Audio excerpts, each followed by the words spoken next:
पुष्यमित्र शुंग के द्वारा सम्राट बृहदत्त मौर्य की हत्या की गई। पुष्यमित्र शुंग द्वारा तन द्वारा बृहदत्त ने चंपबड्डाడు। उसके कई शताब्दियों के बाद కొన్ని శతాబ్దాల తర్వాత దాని తర్వాత रामायण और महाभारत का लेखन शुरू हुआ। రామాయణం మహాభారతం రాయబడ్డాయి। ब्राह्मण लोग इसे प्राचीन बताते हैं, బ్రాహ్మణ దీన్ని అతి ప్రాచీనమని చెప్తా ఉంటారు। मगर कभी यह नहीं बताते हैं కానీ कि ఎప్పుడు कब ఇది लिखा చెప్పరు। गया है। इसे कब लिखा गया है ये नहीं बताते हैं। ఇది ఎప్పుడు రాయబడ్డదో అది మాత్రం చెప్పరు। केवल प्राचीन होने की बात कहते हैं, కేవలం అతి ప్రాచీనమని చెప్తా ఉంటారు। मगर ये प्राचीनता बुद्ध पूर्व काल की नहीं है। కానీ ఈ ప్రాచీనత అన్నది బుద్ధ పూర్వం కాదు। बुद्ध के प्रवचन में इसका साक्ष्य उपलब्ध है। బుద్ధుని యొక్క ప్రవచనంలో దీనికి సంబంధించిన సాక్ష్యాలు ఉన్నాయి। बुद्ध के प्रवचन में दशरथ जातक का उदाहरण आता है। బుద్ధ ప్రవచనంలో దశరథ జాతకన దాంట్లో ఉదాహరణలు వస్తాయి। और दशरथ जातक की कथा की चोरी की गई है। దశరథ్ కథాది దాన్ని దొంగలించబడ్డది। जिन ब्राह्मणों ने रामायण लिखा ఏ బ్రాహ్మణైతే రామాయణం రాశారో उन लोगों ने दशरथ जातक की चोरी की है। వాళ్ళు దశరథ్ జాతక కథ యొక్క దొంగలించారు। चोरी करके रामायण लिखी गई है। దొంగలించి రామాయణం రాశారు। यह बात बताई नहीं जाती है, ఈ విషయము చెప్పరు। इसे समझना जरूरी है। దీన్ని మనం అర్థం చేసుకోవాలి। ये एक कहानी है। ఇది ఒక కహాని। ये बुद्ध के प्रभाव को कमजोर करने के लिए लिखी गई कहानी है। ఇది బుద్ధుని యొక్క ప్రభావాన్ని బలహీనం చేయడానికి రాయబడ్డ యొక్క కథ। बुद्ध का इतना ज्यादा प्रभाव था, బుద్ధుని యొక్క ప్రభావం చాలా ఎక్కువ ఉండే।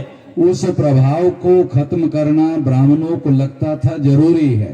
ఆ ప్రభావాన్ని తగ్గించడానికి బ్రాహ్మణులు అవసరమని భావించారు। इसीलिए सम्राट बृहदत्त मौर्य की हत्या की गई। అందుకనే సమ్రాట్ బృహదత్ మౌర్యను చంపేశారు। उसके बाद में बहुत सारी बातों का परिवर्तन हुआ। దాని తర్వాత చాలా విషయాలలో పరివర్తన జరిగింది। आज जो भारत में ब्राह्मणों का प्रभाव दिखाई देता है, ఇవాళ ఏ విషయాలలో బ్రాహ్మణుల ప్రభావం కనిపిస్తుందో जीवन के सारे क्षेत्रों में वो प्रभाव दिखाई देता है। జీవనం యొక్క అన్ని క్షేత్రాలలో దాని ప్రభావం కనిపిస్తా ఉంటది। उसका कारण है దాని యొక్క కారణం ఉన్నది। ब्राह्मणों की व्यवस्था वर्ण व्यवस्था है। బ్రాహ్మణుల యొక్క వ్యవస్థ ఇది వర్ణ వ్యవస్థ। वर्ण व्यवस्था को ब्राह्मणों ने बनाने का काम किया। వర్ణ వ్యవస్థ నిర్మించే పని బ్రాహ్మణులు చేశారు। उसके बाद जाति व्यवस्था का निर्माण करने का कार्य भी ब्राह्मणों ने किया। దాని తర్వాత జాతి వ్యవస్థ నిర్మించింది కూడా బ్రాహ్మణ్సే। अस्पृश्यता निर्माण करने का भी कार्य किया। అస్పృశ్యత అంటే అంటంచబిలిటీ నిర్మాణం చేసే పని కూడా బ్రాహ్మణులే చేశారు। ये अस्पृश्य पूर्व के कौन लोग हैं? ఈ అస్పృశ్యులు పూర్వం ఎవరు? अछूत लोग पूर्व के कौन लोग हैं? ఈ అచ్యుత అంటరాని వాళ్ళు పూర్వంలో ఎవరు? बाबा साहब अम्बेडकर ने इस पर किताब लिखी है। బాబాసాహెబ్ అంబేద్కర్ దీనిపైన ఒక రచన రాశారు। और इस किताब में उन्होंने ये बताया है ఆ బుక్ లో ఏం రాశారంటే कि ये जो अछूत लोग हैं आज के तारीख के, ఎవరైతే అంటరాని వాళ్ళు ఉన్నారో ये बुद्ध मता को मानने वाले लोग थे। అప్పుడు బుద్ధిజాన్ని నమ్మే వాళ్ళు వీళ్ళందరూ కూడా। बुद्ध धर्म को मानने वाले लोग थे। బుద్ధిజాన్ని బుద్ధ ధర్మాన్ని నమ్మే వాళ్ళు వీళ్ళందరూ కూడా। और इस वजह से उनको बहिष्कृत किया गया। అది దాని మూలంగానే వాళ్ళని బహిష్కృతం చేశారు। बहिष्कृत करने की वजह से उनको अछूत बनाया गया। బహిష్కృతం చేసి వాళ్ళను అంటచబుల్ గా మార్చారు। ये बात जानना समझना जरूरी है। దీన్ని మనం అర్థం చేసుకోవడం చాలా ఇంపార్టెంట్। आज के तारीख के जो अछूत है, ఇవాళ ఎవరైతే అంటరాని వాళ్ళు ఉన్నారో उनके पुरखे बुद्धिस्ट थे। వాళ్ళ పూర్వీకులు కూడా బుద్ధిస్టులే। यह बात बाबा साहब अम्बेडकर ने लिखा है। ఈ ఈ విషయాలు బాబాసాహెబ్ అంబేద్కర్ రాశారు। इस पर बड़ी किताब उन्होंने लिखी है। దీనిపైన పెద్ద బుక్కే రాశారు। इस किताब को मूल रूप से पढ़ना जरूरी है। దీన్ని మనం చదవాల్సిన అవసరం ఉన్నది। कम से कम अछूतों को पढ़ना चाहिए। కనీసానికి అంటరాని వాళ్ళు ఎస్సీలు చదవాల్సిన అవసరం ఉన్నది। वैसे तो भारत के समस्त लोगों को पढ़ना चाहिए। అట్లా చూస్తే అందరు చదవాల్సిన అవసరం ఉన్నది। ब्राह्मण धर्म का प्रभाव होने के पहले బ్రాహ్మణుల యొక్క ప్రభావం ఉండకంటే ముందు इस देश में सभी लोग बुद्धिस्ट लोग थे। ఈ దేశంలో అందరూ కూడా బుద్ధిస్టులే। ब्राह्मण लोग छोड़कर सभी लोग बुद्धिस्ट थे। బ్రాహ్మణులను వదిలేసి అందరూ కూడా బుద్ధిస్టులే। इसको बदलने के लिए हत्याएं की गई। వాళ్ళను పరివర్తనించడానికి హత్యలు చేయబడ్డారు। राजाश्रय देने वाले राजाओं की ही हत्या नहीं की गई, రాజాశ్రయం ఇచ్చే రాజాల వాళ్ళని హత్యలు చేయలేదు, बल्कि बौद्ध भिक्षुओं की भी हत्या की गई है। బౌద్ధ భిక్షులను చంపబడ్డారు।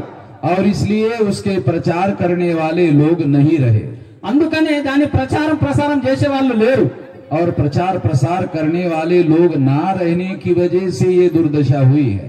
ప్రసారం చేసే వాళ్ళు లేకపోవడం మూలంగా ఈ దుర్దశ వచ్చింది। बुद्ध के विचार का प्रचार करने वाला भिक्षु संघ था, బుద్ధ ఆలోచనని ప్రసారం చేసేది భిక్షు సంఘం ఉండేది। और मूल रूप से మూల రూపంలో ये बौद्ध भिक्षु प्रचारक थे।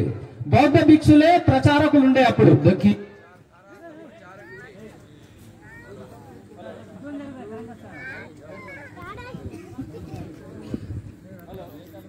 का कार्य करते थे। బౌద్ధ భిక్షులు కూడా ఇదే పని చేసేవారు। वो मूल रूप से प्रचारक थे। వాళ్ళు మూల రూపంలో ప్రచారకులే అప్పుడు। उन बौद्ध भिक्षुओं का कत्लेआम किया गया। బౌద్ధ భిక్షులను చంపబడ్డారు। केवल राजाओं का ही कत्ल नहीं किया गया, కేవలం రాజాలనే చంపలేదు, बौद्ध भिक्षुओं का भी कत्लेआम किया गया। బౌద్ధ భిక్షులను కూడా చంపేశారు। ये इतिहास है, ఇదే చరిత్ర। इस इतिहास को समझना जरूरी है, ఈ విషయాన్ని ఈ చరిత్రను అర్థం చేసుకోవాల్సిన అవసరం ఉన్నది। और इस वजह से इस देश में बड़ी क्रांति हुई है। అందుమూలంగానే ఈ దేశంలో క్రాంతి అయింది। इस क्रांति को क्रांति कहने के बजाय प्रतिक्रांति कहा जाना चाहिए। దాన్ని క్రాంతి అనే బదులు ప్రతిక్రాంతి, కౌంటర్ రివల్యూషన్ అనొచ్చు। हाँ, क्योंकि ये बुद्ध के विरोध में हुई है, బుద్ధికి వ్యతిరేకంగా అయిన విషయం ఇది। और इस प्रतिक्रांति को समझना जरूरी है। ఈ ప్రతిక్రాంతిని అర్థం చేసుకోవాల్సిన అవసరం ఉన్నది। प्रतिक्रांति ने ब्राह्मणों का वर्चस्व स्थापित किया। ప్రతిక్రాంతి మూలంగా బ్రాహ్మణుల వర్చస్వం మళ్ళీ స్థాపన అయింది। आज देश में 26 जनवरी 1950 को संविधान लागू हुआ। ఈ దేశంలో 26 జనవరి 1950 को మన రాజ్యాంగం అమల్లోకి వచ్చింది। संविधान ने एक व्यवस्था निर्माण करने का वादा किया। ఈ రాజ్యాంగం ఒక వ్యవస్థ నిర్మించాలన్న ఒక ప్రామిస్ చేసింది। यह वादा महत्वपूर्ण है। ఈ ప్రామిస్ చాలా ఇంపార్టెంట్। ये वादा था, ఇది ఒక ప్రామిసే, ఒక ये समता, स्वतंत्रता, बंधुता और न्याय का वादा था। ఇది సమానత్వం, బంధుత్వం, న్యాయం, స్వేచ్ఛ యొక్క ఈ ప్రామిస్। ये वादा समाज और राष्ट्र निर्माण करने का वादा था। ఈ ప్రామిస్ మన సొసైటీని, మన రాష్ట్రాన్ని, మన దేశాన్ని నిర్మించే యొక్క ఈ ప్రామిస్। इसके लिए संविधान लिखा गया है, దీని కొరకే రాజ్యాంగం రాయబడ్డది। मगर संविधान पर अमल नहीं किया गया। కానీ రాజ్యాంగం పైన అమలు చేయట్లేదు। संविधान पर अगर अमल हुआ होता ఒకవేళ రాజ్యాంగం అమలు అయితే तो बुद्धा को अभिप्रेत व्यवस्था का निर्माण हो गया होता। బుద్ధ సంబంధించిన వ్యవస్థ మళ్ళీ నిర్మాణం అయ్యేది। आजादी मिलकर लगभग 75 साल का समय हो रहा है, మనకు స్వాతంత్రం వచ్చి 75 సంవత్సరాలు అవుతున్నది। मगर उस दिशा में जो काम होना चाहिए था नहीं हुआ। ఆ దిశలో ఏదైతే పని జరగాలో అది జరగలేదు। ये क्यों नहीं हुआ, इसे समझना जरूरी है। ఎందుకు కాలేదు అది అర్థం చేసుకోవాల్సిన అవసరం ఉన్నది। यदि ये काम करने की बात हम ब्राह्मणों पर छोड़ते हैं ఒకవేళ ఈ పని చేసే బాధ్యత మనం బ్రాహ్మణుల పైన వదిలేస్తే तो ये काम होने वाला नहीं है। ఇది కాని పని। अगर इस व्यवस्था का निर्माण करना है, ఒకవేళ ఈ వ్యవస్థను నిర్మించాలనుకుంటే, अगर ये बदलाव करना है, ఒకవేళ ఈ పరివర్తన अगर చేయాలనుకుంటే, ये परिवर्तन करना है, ఒకవేళ పరివర్తన तो చేయాలనుకుంటే ये काम हमें अपने हाथ में लेना होगा। మనము మన చేతిలో తీసుకోవాల్సిన అవసరం ఉన్నది। जिनको बदलाव चाहिए ఎవరికైతే పరివర్తన కావాలో उनको ये काम अपने हाथ में लेना चाहिए। వాళ్ళు వాళ్ళ చేతులలో ఈ పనిని తీసుకోవాల్సిన అవసరం ఉన్నది। जिन्होंने परिवर्तन को रोकने का काम किया, ఎవరైతే ఈ పరివర్తనను ఆపే పని చేశారో उनके द्वारा परिवर्तन होने वाला नहीं है। వాళ్ళ ద్వారా ఈ పరివర్తన మార్పు జరగదు। हम लोग उनसे उम्मीद करते हैं, మనం వాళ్ళతో ఆశిస్తాము। जो परिवर्तन के विरोधी है ఎవరైతే మార్పుకు వ్యతిరేకమో उनसे वो अपेक्षा करना गलत है। వాళ్ళ నుంచి ఆశించడం తప్పు। ये जिम्मेदारी हमको अपने हाथ में लेनी चाहिए, ఇది మన భుజాలపైన తీసుకోవాల్సిన అవసరం ఉన్నది। और इसके लिए हमको प्रयास करना चाहिए, దీని కొరకు ప్రయత్నం చేయవలసిన అవసరం ఉన్నది। और ये बड़ा बदलाव करना होगा। మరి పెద్ద పరివర్తన మార్పు తీసుకురావాల్సిన అవసరం ఉన్నది। दुनिया में बहुत बड़ा बदलाव संगठित शक्ति के बगैर नहीं आ सकता। ప్రపంచంలో పరివర్తన మార్పు అన్నది ఒక సంఘటిత శక్తి లేకుండా జరగదు। संगठित शक्ति बहुत महत्वपूर्ण है। ఒక సంఘటిత శక్తియే చాలా ప్రాముఖ్యం. संगठित शक्ति का निर्माण करना होगा।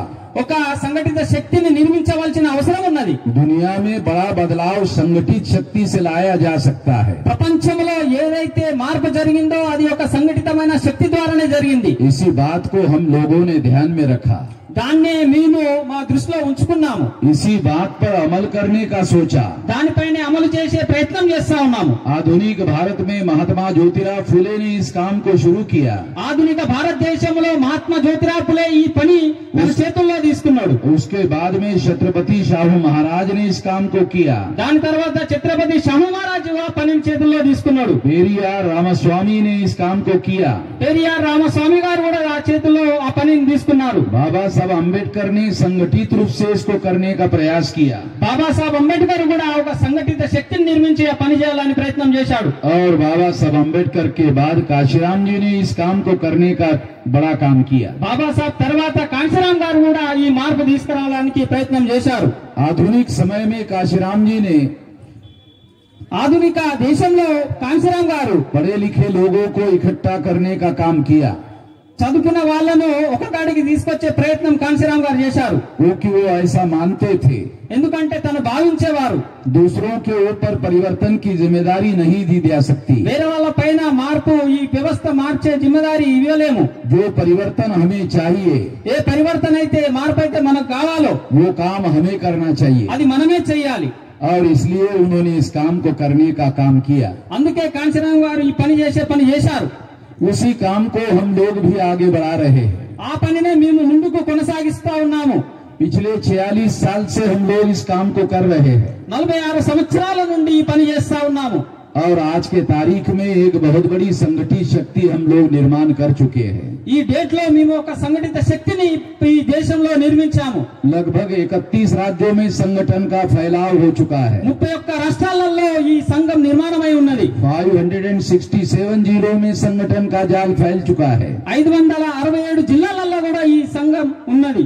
4000 से ज्यादा तहसीलों में संगठन का जाल फैल चुका है। 4000 పై తహసీళ్లలో కూడా ఈ సంఘం ఉంది. 22,000 से ज्यादा ब्लॉक में ये काम फैल चुका है। 22,000 పైన బ్లాకులలో ఈ పని నడుస్తా ఉన్నది. 1.5 लाख गाँव में ये जाल फैल चुका है। 1,50,000 గ్రామాలలో కూడా ఈ పని నడుస్తా ఉన్నది. इससे आप अंदाजा लगा सकते हो దీంతో మీరు ఊహించవచ్చు संगठित शक्ति का बड़ा निर्माण किया गया है। ఒక సంఘటిత శక్తిని నిర్మించాము.